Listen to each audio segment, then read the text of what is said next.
Hello, my name is Dave Walker, and I'm a virtual career and life coach. And I'm here with my colleague, Christine Steffels. And we're going to talk to you today about playing to your strengths and complementing yourself with the strengths of others. So this is a topic that's near and dear to me. In my book, So Mondays Don't Have to Suck, every time I've given somebody or I've signed a copy of my book, I always put my modus operandi in there, Christine, and it's be you. So I've got the hashtags on there, so I'm kind of cool these days. I'm not showing my age, so it's like hashtag be you. So that's the whole thing about being the authentic you. So as somebody who's into authentic leadership, I think you'd probably appreciate that. Take care of you. So that's taking care of ourselves as well. No one else is going to do that. And playing to your you. So when I think of playing to your you, we think of our leadership styles and communication styles and the whole bit. I think one of the areas that people often forget is playing to their strengths. So I was in a group of people a little while ago, and I asked them, who here knows what their top strengths are? Show of hands, and no one did. So I was hoping that you and me working together on this video, we could help share the concept and some of examples of ourselves. That'd be great. I look forward to it, Dave. Now, do you want to introduce yourself as well? Sure. I'm Christine Steffels, and I'm a business coach. And my goal in life is to help leaders and teams do and be better for each other. And that means ultimately for their business or their mission-driven organization. So. And both you and me, I guess when it comes to talking about strengths, we're both fans of the Gallup organization, who have put together their strength finders. They're calling their strength finders 2.0. Mm-hmm. So we each have gone through there and gotten our top 5 strengths. As I say in the book, there's 34 of them. And so people who try and play to all 34, their hypothesis is you're going to be good at a bunch of them, but not great at others. So, I'm trying my best to play to my top 5. You had asked me if I know my top 10, so I'm going to go back and dig up my results and see what my other 5 are, but around that whole concept of playing to our strengths. So without further ado, I'm just going to share ours, Christine, and I thought what we could do is maybe use some examples of ourselves and how we use those. That'd be great. Now, before we get going, maybe you can give us a little bit, explain this leadership style, basically, where what we've done is plotted our top 5 strengths against these 4 leadership dimensions. Maybe you can explain a little bit how that works. Well, when you look at the grid, it's pretty easy to see that there's 4 quadrants, and across the top, you can see the different quadrants. And when you look into Gallup Strengths Finder, you can learn about the different quadrants in more detail. But you can see that where I have landed in 4 of my top 5 land in the influencing sphere.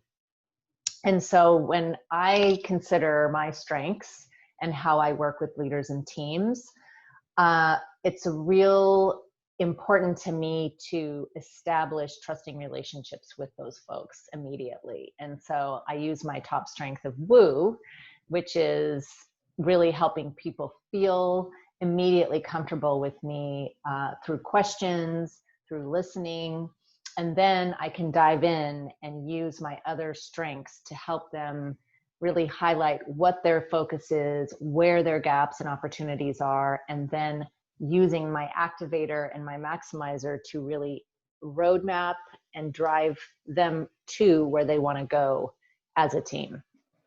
So that's, my influencing strengths come up over and over again when I think about consulting engagements where I've been hired as a business coach with leaders and teams to solve problems, move rocks, and support growth and success.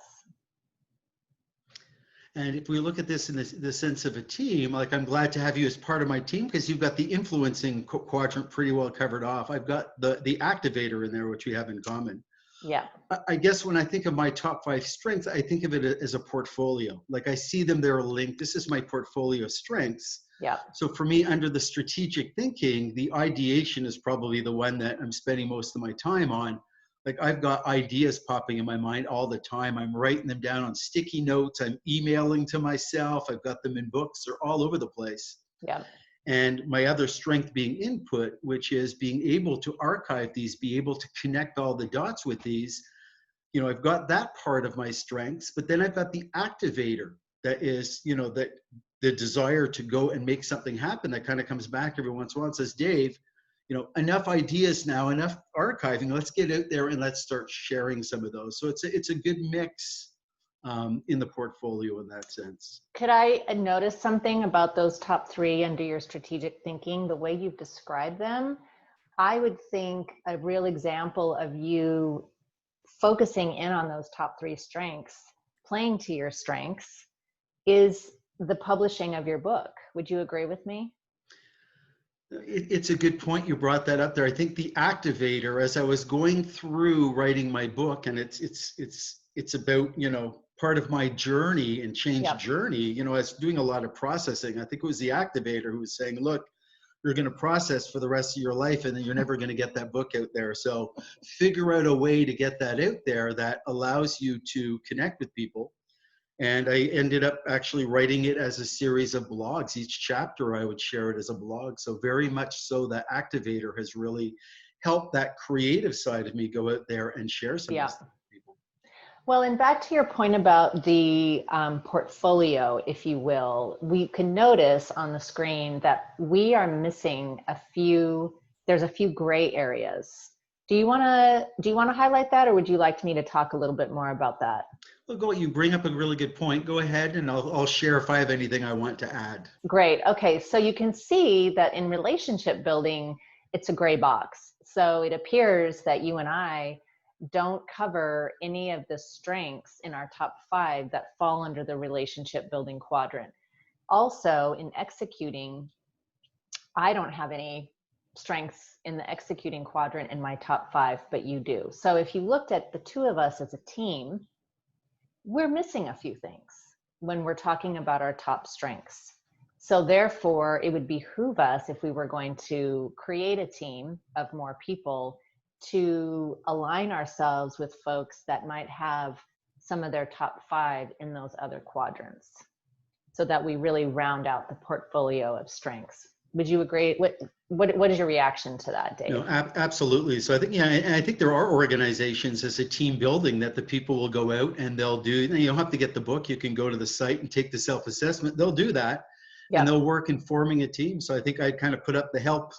Here's the sign. We're looking for somebody with executing and relationship building to be part of our team so that we are well-rounded, instead of me going out there and, you know, not doing necessarily my ideation, but I'll have somebody else on there who I can come up to who will help on the relationship building, and I'll learn from them too, right? Right. So absolutely. So really quickly, I guess if people are kind of thinking, hey, wow, you know what? I'm curious, like what are my top 5 strengths, or what are my top 10 strengths? You know, how do I go about doing it? You know, if they want to go to the website, it's just the Gallup website. So gallup.com, you'll go in there. And again, you can get the book if you want to get the book. For those of you who are, I guess I'm showing my age. I still like the books, although I did have the hashtag. So those of you who want the more of an electronic version, you can actually go there and do the self-assessment too. So I encourage everybody to go in there, learn about their strengths, and also connect with others to learn their strengths as well. Yep. One of the things that came up for me was thinking about the leadership quadrants, and the thing that you mentioned at the beginning of our conversation, which is at the group presentation where nobody appeared to know anything about their top strengths. And I wonder, when you think about the work you do as a coach, what comes up for you when you think about that room of people that you were addressing that didn't know anything about strengths? What do you want for the people that you work with, and for folks in the world, in terms of playing to their strengths? What would you like them to know? So I guess for me, one of the big aha moments is I was going through my change. So I went through a lot of change later in life, you know, my late 40s. I didn't know what my strengths were. I really didn't have a good feel. I wasn't able to be me and play to myself. So it was a lot of work to go out there and try all these, my communication style, my personality, my strengths, and they all really work together. So I'd certainly encourage people how important it is to go and do that. And it's funny how so many people don't realize how important it is to really get to know themselves and connect with other people out there. So I'd strongly encourage that. So great question. I have another question for you. Okay. So if someone were interested in following up and talking to you about this, about the concept of the strengths or the concept of the business coaching, how would they go about doing that? Well, I am on LinkedIn, of course. It's probably one of my favorite social media platforms. So I'm at Christine with a CH, and my last name is Stoffels. So you can find me there. And then that will link you to my website, christinesteffels.com. I'm on Twitter, which is Culture Changer, and Instagram. And I look forward to people just reaching out to me and connecting. I welcome that, and starting a conversation about how I can support them either as a leader or as a member of a team, and help them, like you, play to their strengths, get to know themselves, and really start focusing on what really they want to accomplish as a leader and as a team, and how they want to accomplish it. That's what's most important to me, is helping people learn how to work together in a way that supports each other and the business goal. So I encourage How about people, you? So I encourage people to connect with you on that. To me too, I'm a big fan of LinkedIn. I just think it's a great way to connect with different people, and I share a lot of my stories and blogs on there. And if anybody wants to also go to my website, it's davewcoachingandstorytelling.com, and I have a section on blogs. I've got a lot of material on there about other ways that people can get to know themselves. So I encourage people to go and take a look at that. I even did an exercise with my daughter when she was in grade 5 with her grade 5 class about playing to your strengths. So people can actually go and read that as well. And I'd love to hear from people who are learning and discovering about themselves as well. I wrote my book, so if somebody wants to read my book about the journey and what I learned, but unless other people have written a book yet, I would love them to connect and learn what they learned about themselves and how they were able to play to their strengths as well. And anybody just reach out. It's Dave A. Walker 123 at outlook.com. Love to hear from you. All right. Well, thank you very much, Christine. It's been a pleasure chatting with you from one side, from Canada and the US, across our closed border. Exactly. This has been great, and I really appreciate having the opportunity to talk with you today. Thanks, Dave. All right. Thanks, Christine.